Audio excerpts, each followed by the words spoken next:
Alright, what up, Rise Reps? Here with another video. This video was recorded on the first Sunday, which was August 2nd, 2026. We didn't do our max test today, partially because I had a basketball game with my oldest son. He played in the men's league, and I played as a ringer. And my youngest son, who you see in the video, Deuce, he didn't really feel like doing a max day today. And being that I had played in that game, I was like, you know what, it's cool, because here's my issue. That Saturday I did a pull workout. That Friday I did a push workout. That Thursday I did a pull workout, and that Wednesday I did a push workout. I was supposed to do legs in between at some point, but I've been having issues with my knee. I had to get my knee drained on Friday. This is like the 8th time I done got my knee drained. This is probably the 5th time I got it drained after having meniscus surgery. I had meniscus surgery December 30th, and it was just a slight cleanup, but I'm still having issues with swelling. Like the synovial fluid in my knee is just coming back crazy. And my doctor, he's not really telling me anything worth,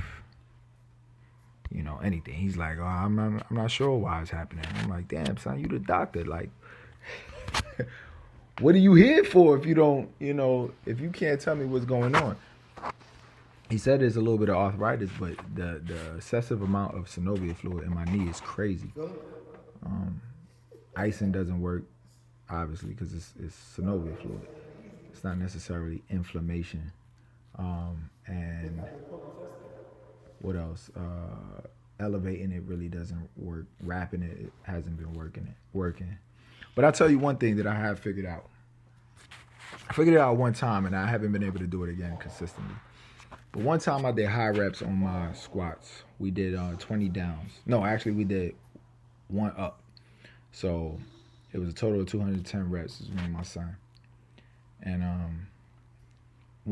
as soon as I finished, I actually felt pretty good. Like my knee felt good, and then the next day the swelling went down tremendously. This was about 2 months ago. Then I felt so good that in like 2 or 3 days, I went running, and then that's when it got messed up again. So I'm thinking it's the synovial fluid being flushed out and replaced with new fluid, because I did a kind of deep dive with AI trying to figure that out. And basically it was saying, it's like having old oil in your car, right? Where it gets all inflamed, and the byproduct of not inflamed, excuse me, the byproduct of that oil, it gets all sludgy and dark and stuff like that. That's what the synovial fluid is like. Or if you kind of flush it out, in a sense, by working that area and bringing new fluid in there, then it kind of clears out the bad byproducts, the cytokines, the dead white blood cells, and just the inflamed fluid overall. And it replaces it with some new fluid. So I'm hoping that I can do that again, but I just need to not play ball. I played ball 2 Sundays ago, and then I played ball this past Sunday. So I'm going to just have to not play basketball for a while and just stick to that and see if that helps. Based off of everything I was researching, and I just went back and forth with AI, just trying to figure everything out, letting Claude, I was using Claude, by the way, letting it know everything. And at this point, my doctor doesn't know, so my only option is going to AI and trying to figure it out. Real quick, right here in this video, we was doing 10 downs on the pull-ups and 1 up on the dips.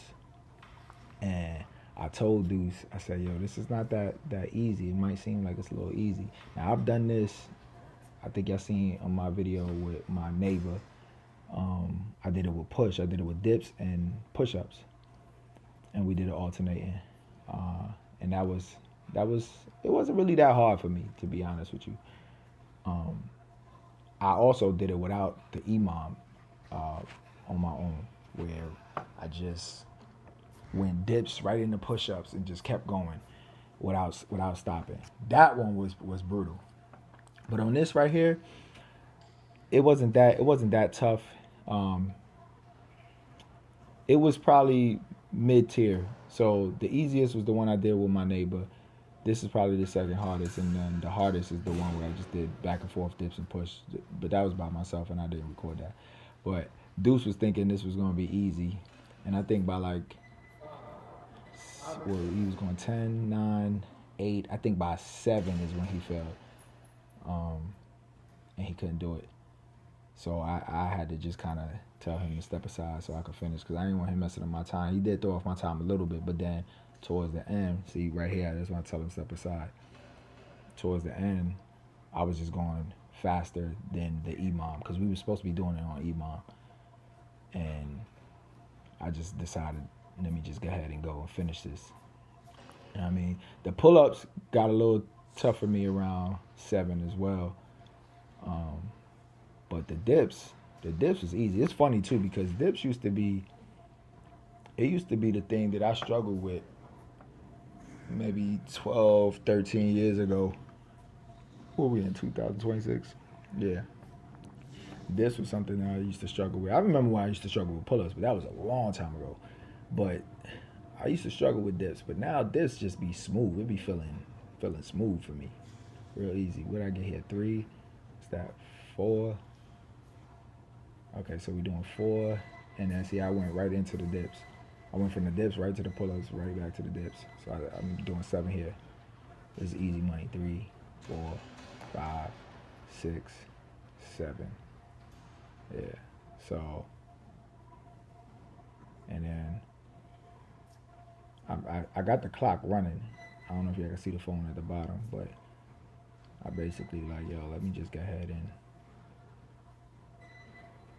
get it in a little quicker.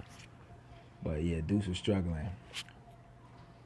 But he's not hitting the calisthenics as much as I am right now, and I'm just kind of addicted to it now. Like I'm just loving it. You know what I mean? I can't stop doing it. That's why I did it Saturday. That's why I did it that Friday. I wasn't supposed to do any calisthenics those days. Well, not any pulls and pushes. Definitely not pull-ups right before max out day. I wasn't supposed to do that, but I just can't help myself. If I'm sitting in the crib, I just feel like I gotta get some work in. So, and it's paying off. I also at this on this day I came in at like 191. I was real like I just in 3 days, 2-3 days, I just shredded weight. I got up. So I'm converting my sleep schedule over to a more reasonable one. And that's another thing. I was struggling with my sleep. Let me go back. I was struggling with my sleep all that week. I wasn't getting hardly any sleep, and I was still going to the gym on a regular, right? And I'm not saying that's good. So I'm not promoting, if you don't get any sleep, it's no excuse. No, you do need to get the rest.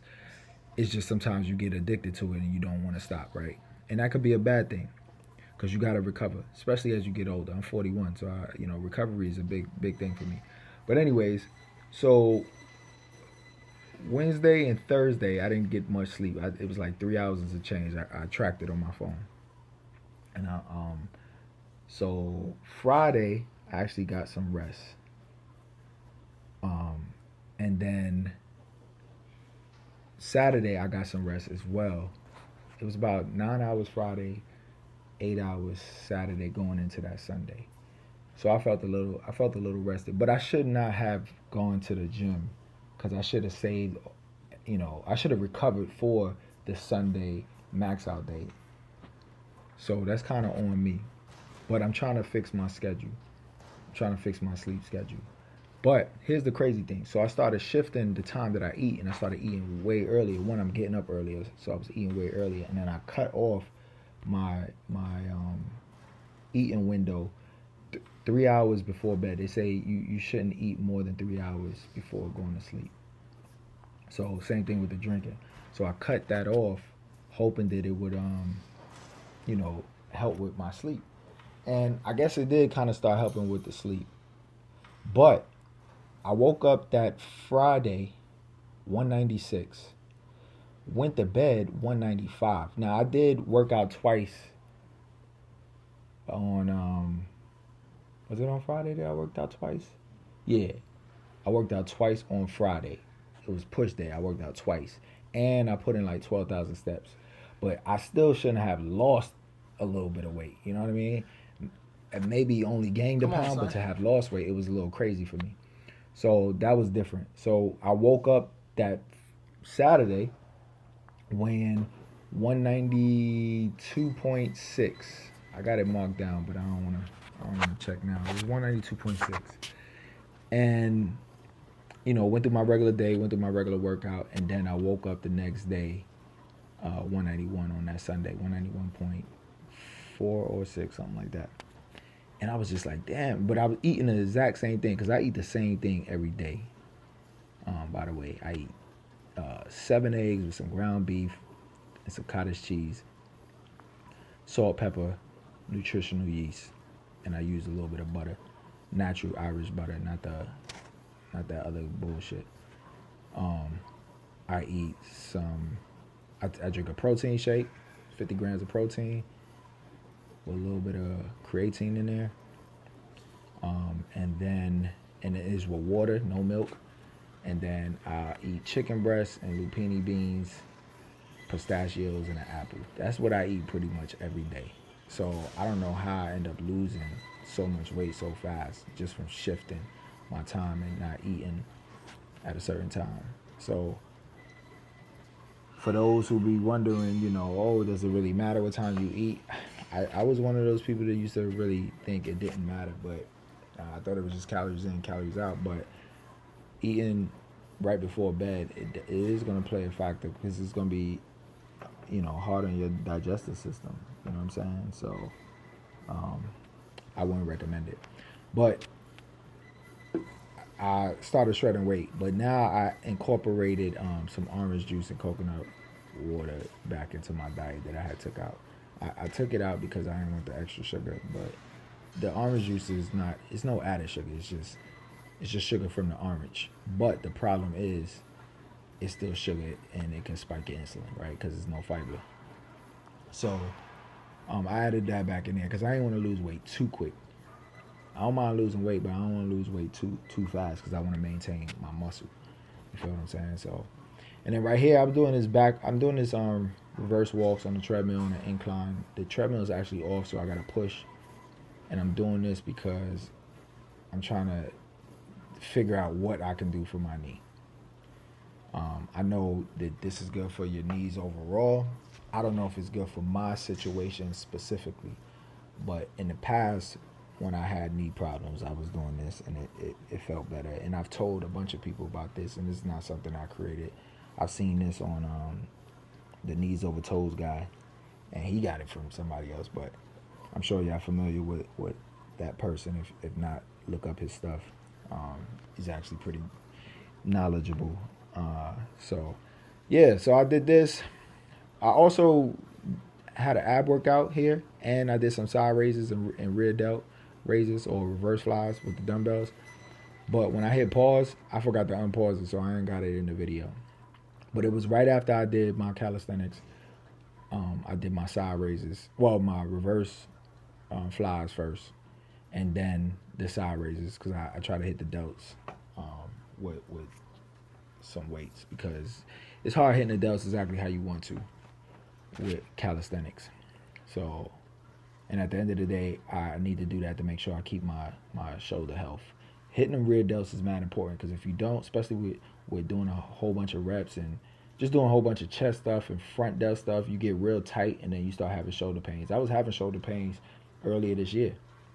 And since I've been doing inverted rows, wide grip, and then, just making sure I hit my rear delts more, all my shoulder pains is going away.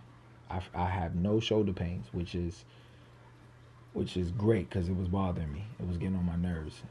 And now I have absolutely no shoulder pain. So loving my calisthenics, loving my high reps. And I'm going to keep providing these videos for y'all and having topics and just showing footage like this. I'm trying to milk this time now for y'all. But how much time I got left? I don't even know. I'm gonna just let the video play. Fuck it.